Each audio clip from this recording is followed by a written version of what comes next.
ভালো লাগবে, আর যদি আমল না করেন সবকিছু বেকার। সকালে বলবেন সালাম, বলবেন বড়ি কঠিন কহি গেল, হেভি সুর হলো, মূলবিও গিয়ে লাস্টে বে কহি দেব, সুর না দেখল। বাবা জীবন আপনারা হলেন কারা? এতক্ষণ ধরে ইমাম সাহেব আপনাদের গ্রামের যোগ্য বিজ্ঞ ভাই সালমান ভাই আমার এতক্ষণ ধরে আপনাদেরকে হাদিস ও কোরআন দিয়ে বুঝিয়ে গেল, আপনারা বুঝলেন কিছু না। সকালবেলা হলো, ফজরের নামাজ কাজা করে 7:30টার সময় উঠলেন, আপনারা আমল করলেন না, আপনার জীবন ধন্য হবে না, ইহকাল ধন্য হবে না, পরকাল ধন্য হবে না। আর আখিরাতের প্রথম স্টেশন হলো কবর। আপনি কবর না পাস করতে পারলে আপনার জাহান্নাম ছাড়া কোথাও স্থান হবে না। আমল করতে হবে বাপ। মাদ্রাসা যখন পড়ছিলাম একটা কিতাবে লেখা আছে, ইলমে চন্দা কি বিস্তর ফানি জমলদার তুলিস্তে নাদান নামহকে বাদ না দানিশমান চার পায়ে বড় কিতাবে চান আতে হে মগজরা ইলমে ও খবর। এত সুন্দর মহল বাড়ি বানালেন, এত সুন্দর মসজিদ বানালেন, এত সুন্দর শরীরকে আল্লাহ দিয়েছে। যদি আপনি নামাজ না পড়েন, আপনি মসজিদ বানিয়েছেন, যদি নামাজি না হয়, এত সুন্দর ঘর বানিয়েছেন, ব্যবহার যদি না করেন, আপনার জীবনের কোনো মূল্য হবে না। তার জন্য বলছি, আল্লাহ এত সুন্দর যৌবন দিয়েছে, এই যৌবনটাকে বৃথা না কাটিয়ে এক আল্লাহর প্রতি ভরসা রেখে, নবীর প্রতি ভক্তি ভালোবাসা রেখে আপনি ইবাদত করুন আর আমল করুন, আপনার ইহকাল ধন্য হবে, পরকাল ধন্য হবে। বলেন সুবহানাল্লাহ।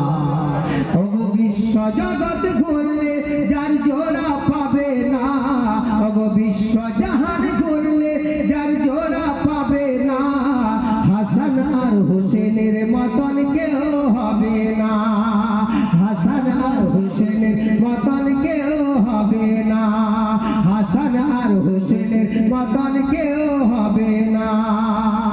ওগো বিশ্ব জগৎ ঘুরলে যার জোড়া পাবে না, ওগো বিশ্ব জাহান ঘুরলে যার জোড়া পাবে না, হাসান আর হোসেনের মতন কেউ হবে না, হাসান আর হোসেনের মতন কেউ হবে না।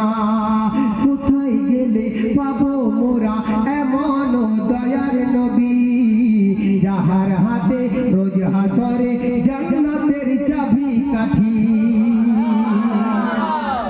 ওগো কোথায় গেলে পাবো মোরা এমন দয়ার নবী, যাহার হাতে রোজ হাসরে জান্নাতের চাবি কাঠি। অবশ্যই নবীজি, অবশ্যই নবীজি ধরাইয়েছে, সেই নবীজি ধরাইয়েছে, দিলেন খোদার ঠিকানা, হাসান আর হোসেনের মতন কেউ হবে না, হাসান আর হোসেনের মতন কেউ হবে না।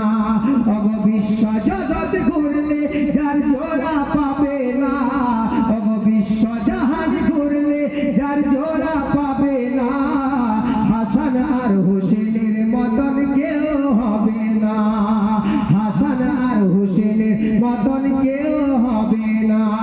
যারা আমার হাসান হোসেনকে ভালোবাসে একবার হাত উঠিয়ে বলুন ইয়া হোসেন। সত্যিকারে ভালোবাসেন বাপ? আমার হাসান হোসেনকে সত্যিকারে ভালোবাসেন? যারা সত্যিকারে ভালোবাসে তারা হাত উঠান। ফজরের নামাজ পড়েছো? হাত উঠিয়ে রাখো। যারা পড়েছো তারা হাত উঠিয়ে রাখো। ফজরের নামাজ পড়েছো বাপ? উপরে চিৎকার চাকন, ভেতরে ঘোষকা বেগন।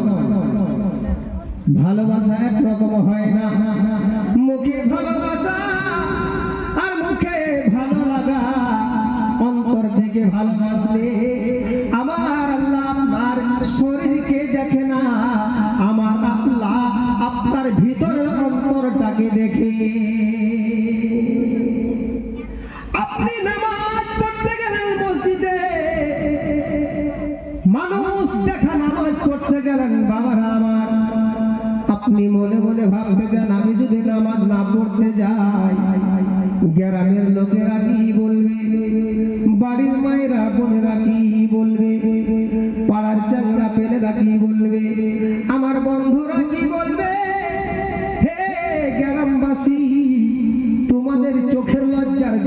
আমি নামাজ পড়তে যাচ্ছি, তোমার নামাজ কবুল হবে না রে।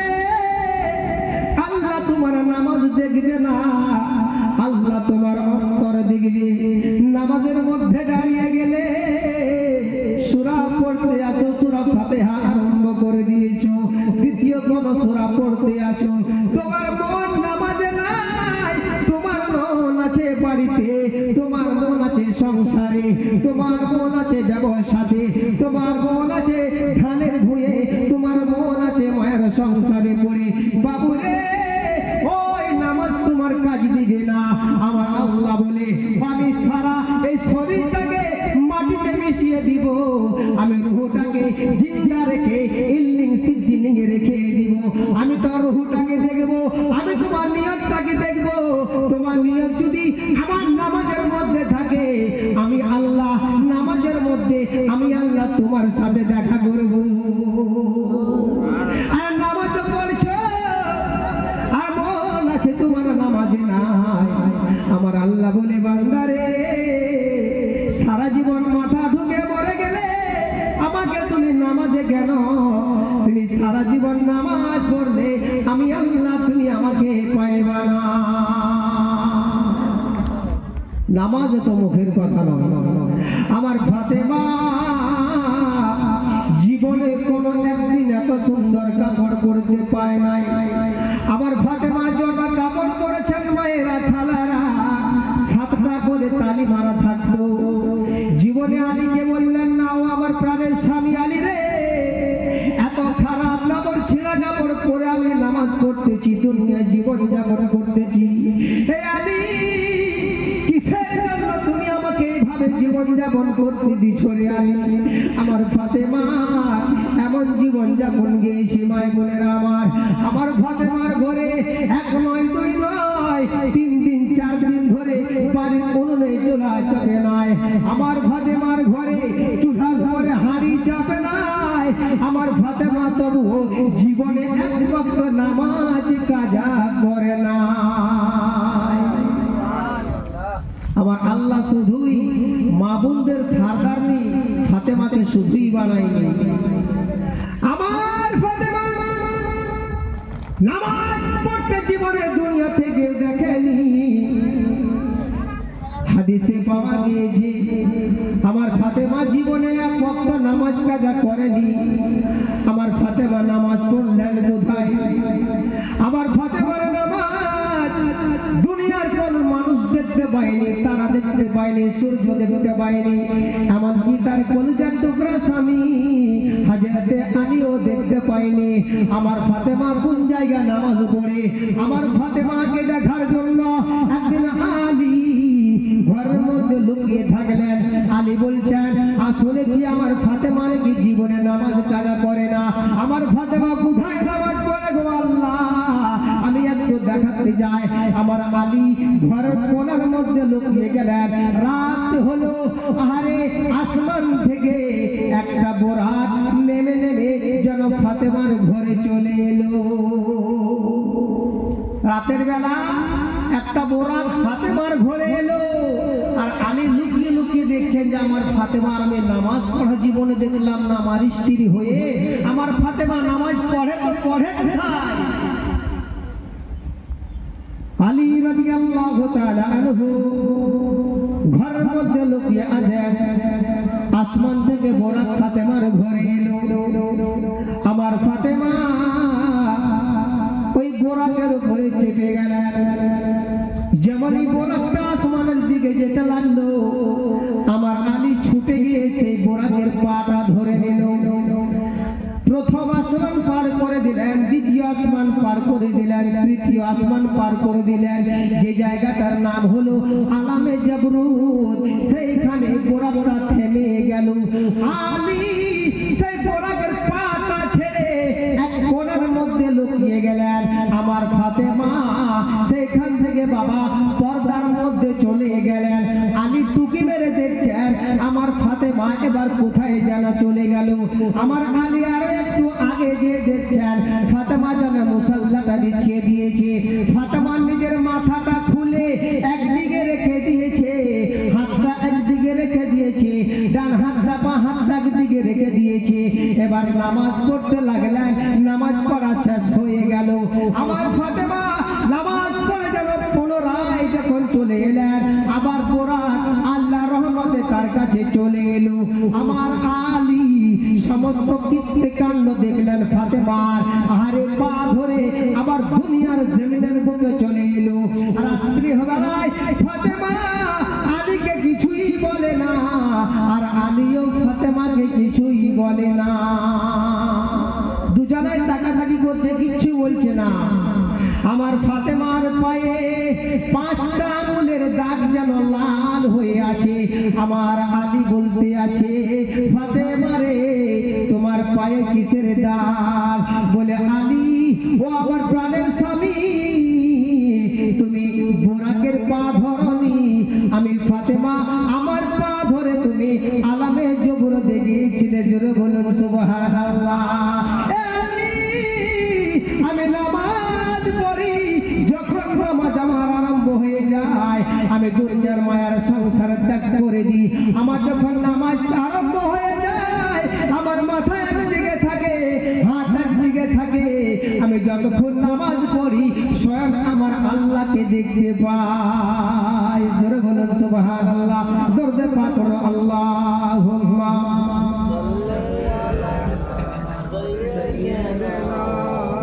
মাওলানা মুহাম্মদ ওয়া আলা আলি সাইয়্যিদিনা মাওলানা মুহাম্মদ সাল্লাল্লাহু তাআলা আলাইহি ওয়াসাল্লাম। বাবা জীবন দরুদ শরীফের ফজিলত মাত্র 2 মিনিটের ব্যাপার। ওকিয়া শুনুন, তারপরে কারবালার দিকে চলে যাব। একজন মুজাহিদ মানুষ ছিলেন, আল্লাহর ওলি, গৌস, কুতুব, আবদাল, ফকির কিছু ছিলেন না, ভালো মানুষ ছিলেন। তিনি প্রতিদিন রাত্রে বেলায় শুবার সময় উযু করে 100 বার দরুদ শরীফ পড়তেন, তারপরে বিছানায় ঘুমাতেন। আল্লাহু আকবার বলুন না। কবার দরুদ শরীফ পড়তেন? 100 বার দরুদ শরীফ পড়তেন, তারপরে বিছানায় ঘুমাতেন উযু করে। খোঁজবাসপুরের কোন মায়েরা বাবারা আছে যে রাত্রে বেলায় উযু করে দরুদ শরীফ পড়ে তারপরে ঘুমায়? যদি কি একজন থাকে হাত উঠান। সুবহানাল্লাহ। নামধারী মুসলমান, গরুর গোশত খাওয়া মুসলমান, এই যদি মুসলমান হয় না, মরার পরে তুমি কবরে জায়গা পাবা না। সে আল্লাহর বান্দাটি রাত হয়ে গেল, উযু বানিয়ে নিল, পাক পবিত্র হয়ে 100 বার দরুদ শরীফ পড়ে বিছানায় ঘুমিয়ে গেল। স্বপ্নের মাধ্যমে নবী নবী নবী আমার এসে বলে, আমার চাহনে वाला রে, হে আমার প্রতি দরুদ পড়নে वाला রে, হে আমার প্রতি মোহাম্মত করনে वाला রে, তোমার মুখটা এদিকে করো, আমি নবী তোমার মুখে চুম্বন দিতে চাই। আমার নবী স্বপ্নের মাধ্যমে চুমা দিয়ে চলে গেলেন গো। সকাল বেলা হলো, সে আল্লাহর বান্দাটির ঘুম ভেঙে গেল। সে আল্লাহর বান্দা কথা বললে তার মুখ দিয়ে আমার নবীর খুশবু তার মুখ দিয়ে বের হতো। জোরে বলুন সুবহানাল্লাহ। তার বাড়িতে যদি কোন মেহমান আসতো গো, সেই মেহমানের শরীরে আল্লাহর নবীর খুশবু 40 দিন থাকতো, তারপরে খুশবু খানা ছেড়ে যেত। আর সেই সারা জীবন যতদিন ধরে বেঁচে ছিল তার মুখ দিয়ে নবীর খুশবু তার মুখ দিয়ে বের হতেছিল। আমার নবী যদি স্বপ্নের মাধ্যমে এসে চুমা দিয়ে চলে যায়, হাকিকাতে তার মুখ দিয়ে যদি নবীর খুশবু বের হয়, ও মুসলমান, আমার রাসূল বলে, আমার উপরে কেউ যদি মুহাম্মদের সহিত দরুদ পড়ে গো, আমি নবী মদিনা শরীফ থেকে যেন শুনতে পাই। আমার বান্দারা, তোমরা যদি কেউ দরুদ শরীফ পড়বা না, আমি আল্লাহ আমি নিজে আমার রাসূলের উপরে দরুদ পড়ব। জোরে বলুন সুবহানাল্লাহ। এখন পর্যন্ত আল্লাহ আমাদেরকে এত সুস্থ রেখেছেন। রাত্রে বেলায় ফ্যান চালিয়ে ঘুমাবেন, এসি অন করে ঘুমাবেন। 1 মাস পরে 3000 টাকা বিল লাগবে। কিন্তু আল্লাহর দেওয়া নিয়ামতগুলোকে চিন্তা করে দেখুন। এখন যদি পেটে ব্যথা উঠে যায় শিউড়ি হাসপাতালে চলে যাবেন। এখন যদি হাত আপনার ভেঙে যায় শিউড়ি হাসপাতালে চলে যাবেন। 20 থেকে 15,000 টাকা আপনার খরচ হবে। তাও কিন্তু আল্লাহর দেওয়া নিয়ামত যে হাত আল্লাহ দিয়ে পাঠিয়েছি সেই হাত আপনার প্রথমবার মতন হাত কিন্তু আর অমনি হবে না। ডাক্তার প্রফেসর যতই পয়সা খরচা করুন না কেন মায়ের গর্ভ থেকে আল্লাহর কুদরতিতে যে হাত হয়ে দুনিয়াতে আসে গো সেই হাত ভেঙে গেলে কোটি কোটি টাকা খরচা করলে আপনার আল্লাহর কুদরতের মতন হাত আর জীবনে হবে না। হবে বা তাহলে শুকরিয়া আল্লাহর আদায় করছি কই? এই যে মুহররম উল্টা হচ্ছে, উল্টা। মুহররম কি জিনিস, কোথা থেকে সৃষ্টি হলো? মুহররম এমন একটা জিনিস, এই মুহররমের 10 তারিখে আমার আল্লাহ বহু জিনিস সৃষ্টি করেছে। আর শেষের বেলায় মুহররমের 10 তারিখে দুনিয়া ধ্বংস করে। বলেন সুবহানাল্লাহ। বাবা জীবনরা আমার একটু মনোযোগ দিয়ে শুনবেন। আমার হযরতে আলী মসজিদে কুবার মধ্যে চলে গেল ফজরের 2 রাকাত নামাজ পড়ার জন্য। বাবাজি হযরতে আলী যেন নামাজ পড়বার জন্য চলে গেলেন মসজিদে কুবার মধ্যে। যে মুক্তাদিরা বসেছিল গো, বড় বড় জুব্বা, বড় বড় পাগড়ি, বড় বড় চুল নিয়ে কাতারে কাতারে বসে আছে। আমার আলী প্রথম রাকাত শেষ হয়ে গেল, দ্বিতীয় রাকাত যখন পড়তে গেলেন সিজদায় গিয়েছেন। আর হযরতে আলীকে পিছন থেকে যেন তলোয়ার মেরে দিয়েছে।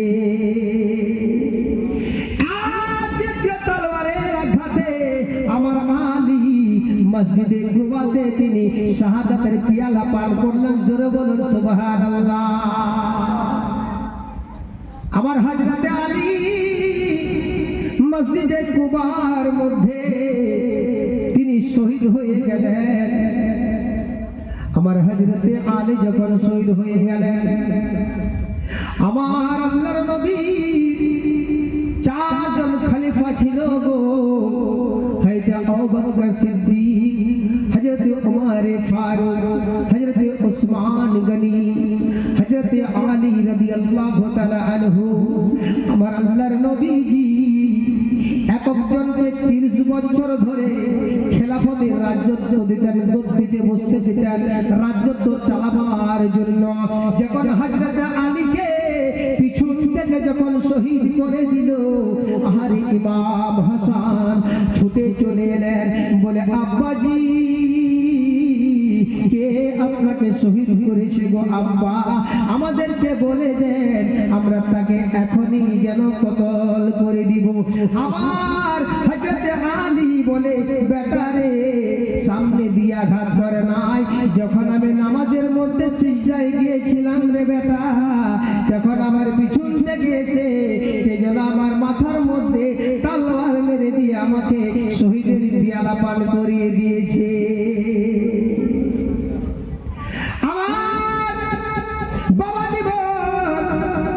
যখন 4 জন খলিফা যখন শেষ হয়ে গেল গো, একটা খলিফার যেন 30 বছর ধরে আমার নবী টাইম দিয়েছিলেন রাজত্ব চালাবার জন্য। আমার হযরতে আলীর 6 মাস বাকি ছিল রাজত্ব চালাবার। 6 মাস বাকি থাকতে তিনি মসজিদে কুবাতে শহীদ হয়ে গেলেন। মক্কার লোকেরা এবার ইমাম হোসেন কে খেলাফত দিবেন, তারপরে ইমাম হোসেন হাসানকে দিবেন, তারপরে হোসেনকে দিবেন। দুনিয়ার লোকেরা আলোচনা করতে লাগলো, মক্কার লোকেরা বলতে লাগলো, ইমাম হাসান তো ছোট ছেলে আছে, এখন তাকে খেলাফত দেওয়া হবে না, এখন মুয়াবিয়াকে দিয়ে দাও। হযরত মুয়াবিয়াকে দিয়ে দিলেন খেলাফতটা। খেলাফত তিনি যখন রাজি হয়ে গেলেন। তখন তিনি বললেন, আমি যখন দুনিয়া থেকে চলে যাব, আমার পরে হাসান থাকবে, আর হাসান চলে যাওয়ার পরে যেন হুসেনকে খেলাফতটা দেওয়া হবে। আমি হযরতে মুআবিয়া আমি সিগনেচার করে দিলাম, দুনিয়ার মানুষকে জানিয়ে দিলাম। হযরতে মুআবিয়া রাদিয়াল্লাহু তাআলা আনহু ধীরে ধীরে অসুস্থ হতে লাগলেন। আল্লাহর নবীর মা জিয়ারত শরীফের কাছে চলে গেলেন। আল্লাহর নবীর রওজার কাছে হযরতে মুআবিয়া বলছেন, ইয়া রাসূলুল্লাহ, ইয়া হাবিবাল্লাহ, নবী গো, বড় ব্যথা লাগে, বড় অসুস্থ লাগে নবীজি, মনে হয় আমি আর দুনিয়াতে বাঁচব না। আবার নবী ওই রওজা শরীফ থেকে বলে, হযরতে মুআবিয়া, তুমি বেঁচে যাবা, পুনরায় তোমাকে আরেকটা বিয়ে করতে হবে, আর সে নারী থেকে একটা ছেলে জন্ম নিবে, যার নাম হবে হযরতে মুআবিয়া বলে, ইয়া রাসূলুল্লাহ, ইয়া হাবিবাল্লাহ, নবী গো, আমি কিন্তু বিয়ে করতে রাজি নাই। আমার রাসূল বলছে, তাহলে তুমি বাঁচবা না, তাহলে তুমি মরে যাবা। হযরতে মুআবিয়া আরেকজন নারীকে বিয়ে করলেন। 80 বছর পরে একজন সন্তান পুধু দুনিয়ার মধ্যে এলো। তার সন্তান জন্ম নেওয়ার পরে তার নাম রাখা হলো এজিদ। আহারে, এজিদ হলো, এজিদের লিডাররা হলো ইহুদিরা, এজিদের সর্দাররা হলো ইহুদিরা। ইহুদিরা এমন খারাপ মানুষ ছিলেন গো, একদিনে তারা 90,000 নবীকে কতল করেছিলেন। জোরে বলুন নাউজুবিল্লাহ। ইহুদিরা এমন খারাপ লোক ছিলেন যে একদিনে 90,000 নবীকে তিনারা কতল করেছিলেন। তো ইহুদির সর্দার যদি নবীকে কতল করতে পারে, তার দ্বারা ইয়াজিদ কেন আল্লাহর নবীর নওয়াসার নাতিকে কতল করবে না? হযরতে মুআবিয়া কিছুদিন যাওয়ার পরে দুনিয়া থেকে বিদায় নিয়ে চলে গেলেন। এবার ইয়াজিদ আস্তে আস্তে বড় হতে লাগলো। ইয়াজিদ বলছে, আমার আব্বা যদি বাদশাহ হয়ে থেকেছিল, আমার আব্বা তো রাজত্ব চালাতো, আমি এই সিংহাসন ছাড়ব না। আমার বাবা হযরতে মুআবিয়া সিংহাসনে বসে রাজত্বটা চালাতো, আমার আব্বার জায়গাটা আমি নিব। আমার হযরতে মুআবিয়া যখন দুনিয়া থেকে চলে গেলেন, হযরতে মুআবিয়া যাবার পরে একটা চিঠি লিখে দিয়েছিলেন হাসানের কাছে, বলে, হাসান রে, আমার শেষ যাওয়ার মতন সময় হয়ে গেছে হাসান, এবার তুমি চলে এসো। আমি মুআবিয়া, আমি তোমাকে নিজের হাতে রাজত্বটা দিয়ে চলে যাব। এই চিঠি ইমাম হাসানের কাছে পৌঁছাতে দিলেন না তার ছেলে ইয়াজিদ, যার হাতে চিঠি দিয়েছিল গো, তাকে অর্ধেক রাস্তায় তাকে কতল করে দেওয়া হলো। কিন্তু দুনিয়ার লোকেরা জানতো যে মুআবিয়া যাবার পরে যেন হাসানই রাজত্বটা পাবে। এবার ইয়াজিদের মনে হিংসা পয়দা হয়ে গেল, কি করে হাসানকে মারা যায়। তিনি বুদ্ধি চালতে লাগলেন। তিনি শয়তানি বুদ্ধি চেলে দিলেন যে হাসানের স্ত্রীটা ছিল, দ্বিতীয় নম্বর স্ত্রীটা ছিল, বয়সে কম ছিল, আর শান্ত ছিল, আর বুদ্ধিটা ওখানে কম ছিল। এজিদ ওই জামানার মেয়ের ছেলেকে পয়সার লালচ দিয়ে তাকে লাগিয়ে দিলেন, বলে, যাও যাও, হাসানের বোর সাথে তোমরা ফুলির পাতিয়ে নাও, বন্ধুত্ব পাতিয়ে নাও। এজিদের কথা মতন, এজিদের পয়সার লালচে, আরে আস্তে আস্তে আস্তে আস্তে হাসানের বউর কাছে গিয়ে বন্ধুত্ব পাতিয়ে নিলেন। এবার এজিদ একটা পেয়ালাতে বিষ দিয়ে দিলেন, আর এর হাতে যাওয়ার পরে আবার হোসেনকে বিষটা খেলাইয়া দিলেন। আমার হাসান বিষ পান করার পরে আল্লাহর নবী রওজা পাকের কাছে চলে গেলেন। আল্লাহর কুদরতিতে তার সমস্ত বিষ হজম হয়ে গেল। জোরে বলুন সুবহানাল্লাহ। দ্বিতীয় দিন আবার তাকে বিষ খাওয়ানো হলো।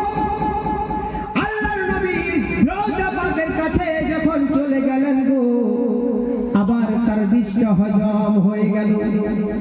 এজিদের লোকেরা যে গিলাসে বিষ দিয়েছিল,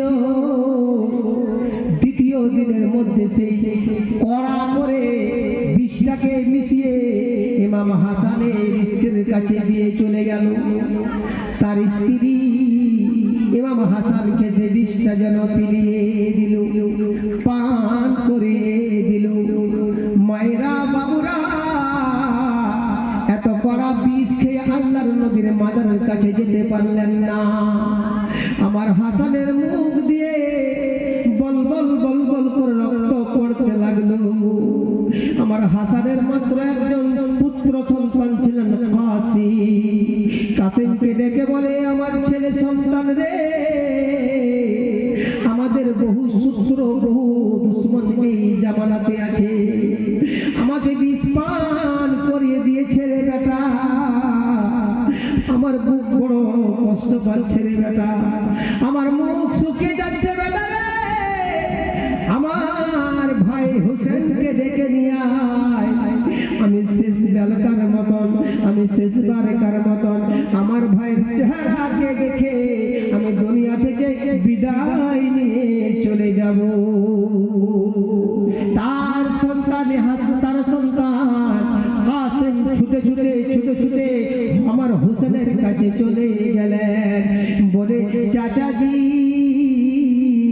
আমার আব্বাকে বিষ পান করিয়ে দিয়েছে, আমার আব্বার মুখ দিয়ে রক্ত উঠতেছে, আমার আব্বার মুখ দিয়ে আর কথা বের হয় না। আমার হোসেন ছুটে এলেন আর তার যেন ভাই ভাই জড়িয়ে ধরলেন আর বলে, ভাই রে, তোমাকে কে বিষ পান করিয়েছে? হাসান বলে, ও আমার হোসেন ভাই, আমার এজিদ এমন বুদ্ধি করে আমার স্ত্রীর হাত দিয়ে বিষ পান করিয়েছে, আমার আর সহ্য হচ্ছে না। আস্তে আস্তে আস্তে আস্তে ওখানে আমার হাসান দুনিয়া থেকে শাহাদাতের পেয়ালা যেন পান করে দুনিয়া থেকে বিদায় নিয়ে চলে গেলেন। এবার কে বাকি থাকলো? আমার ইমাম হোসেন। সুবহানাল্লাহ। আমার ইমাম হোসেন যখন ওখান থেকে আর আগে চলে যাচ্ছে, মায়েরা আমার কারবালার ঘটনা বলতে গিয়ে আমার চোখ দিয়ে পানি চলে আসে। আমার কারবালার ঘটনা আমি সম্পূর্ণ কোনো জায়গায় বলতে পারিনি। যে ইমাম হোসেন নিজের পরিবারদেরকে নিয়ে কারবালার ময়দানে নিজের জীবন যৌবন ঘর দুয়ার ছেলে পেলে এই ইসলামকে জিন্দা রাখার জন্য সব বিলিয়ে দিয়েছে। আমার ইমাম হোসেন এত কষ্ট করে ইসলামকে জিন্দা রাখার জন্য এমনকি নিজেও শহীদ হয়ে গিয়েছে। বলে সুবহানাল্লাহ। আমরা ঘরে ছেলে জন্ম দিই, ছোট থেকে বড় করি বহু কষ্ট করে। মায়েরা খালারা জানে যে কোনো ছেলে জন্ম দেওয়ার সময় মায়েরা বোনেরা মরণের সাথে লড়াই করে আর ছেলের দুনিয়ায় মুখ দেখায় আর তিলে তিলে তাকে বড় করে আর কি নিয়ত করে, ছেলেকে আমার ডাক্তার বানাবো, ছেলেকে ড্রাইভার বানাবো, ছেলেকে মাস্টার বানাবো। কিন্তু আমার ফাতেমা সবই জানে যে আমার সন্তানকে আমি দুনিয়ার বুকে পাঠাবার পরে আমি যত্ন করে বড় করব, আমার আব্বা যাদের উম্মতের জন্য কার কারবালার ময়দানে শহীদ হয়ে যায়। বলুন সুবহানাল্লাহ। তার জন্য উর্দু শায়ের কি বলছেন? দোনো লালো সে লালো, দোনো লালো, দোনো লালো সে লালো, দোনো লালো সে ফাতেমা ने कहा दोनों लालो। আমার ফাতেমা দুইজন সন্তানকে ডেকে বলছেন, বেটারে তোমাকে ছোট থেকে এত কষ্ট করে মানুষ করছি, উদ্দেশ্য হলো একটাই, তোমাকে আমি ডাক্তার বানাবো না, তোমার হাত রোজগার আমার সংসারে আমি খাবো না, আমি তোমাকে কোনো প্রফেসর বানাবো না, ড্রাইভার বানাবো না বেটা। তার আগে ছন্দ কি বলছেন শোনো। लेके तैबा तैबा लेके तैबा चलो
মুস্তাফা আমার হুসেনকে কাছে ডেকে এনে কোলে তুলছেন আর আমার হুসেনের গলার মধ্যে বারবার চুমু খাইতেছেন। আমার নবী জানে আমার নামাজ সামাতি আমার উম্মতের জন্য কারবালার প্রান্তরে শহীদ হয়ে যাবে। জোরে বলুন মারহাবা। কোন মায়েরা বোনের আমাকে 20 টাকা দিয়েছে, কোন একটা ছোট্ট বোন আমার 10 টাকা দিয়েছে। যদি ইমাম হুসেনের হাসানের সাদকা মনে করে দিয়েছে, এই 10 টাকার সাদকার জন্য কারবালার প্রান্তরে কারবালার ময়দানে তার যদি নিয়ত করে দিয়েছে, কাল হাসরের দিনে আল্লাহ পয়সার আপনার বাহানা হয়ে যাবে।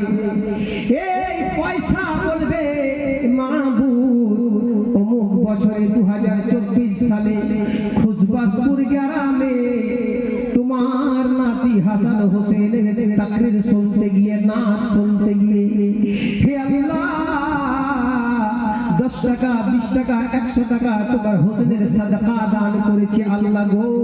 এই পয়সা কথা বলবে আর বলবে আল্লাহ যখন সাদকা দান করেছে আল্লাহর নবীর সাদকা নয় হাসান হোসেনের সাদকা যদি কেউ দান করে এই সাদকা সাক্ষী থেকে এই সাদকার জন্য আপনি আল্লাহ আপনাকে জান্নাতবাসী করে দিবে। জোরে বলুন মারহাবা। ভেবে দিন থাকিতে ওরে মহমির নামাজ রোজা কর যায়া। সময় থাকতে আপনার জীবনকে পরিবর্তন করলেন, দেখবেন আপনার জীবন ধন্য হবে, ইহকাল ধন্য হবে, পরকাল ধন্য হবে। আপনার জীবন কেউ আটকাতে পারবে না।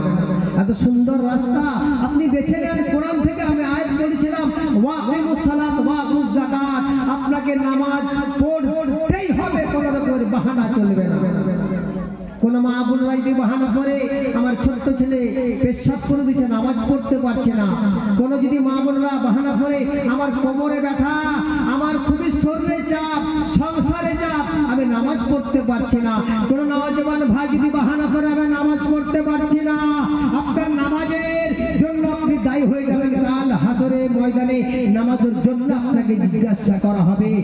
আর কারবালার প্রান্তরে কারবালার ময়দানে আমার ইমাম হাসান হোসেন শেষ বিদায় যখন হয়ে গেলেন তার আগে 2 রাকাত নামাজ পড়ে বিদায় হয়েছিলেন। বলুন সুবহানাল্লাহ।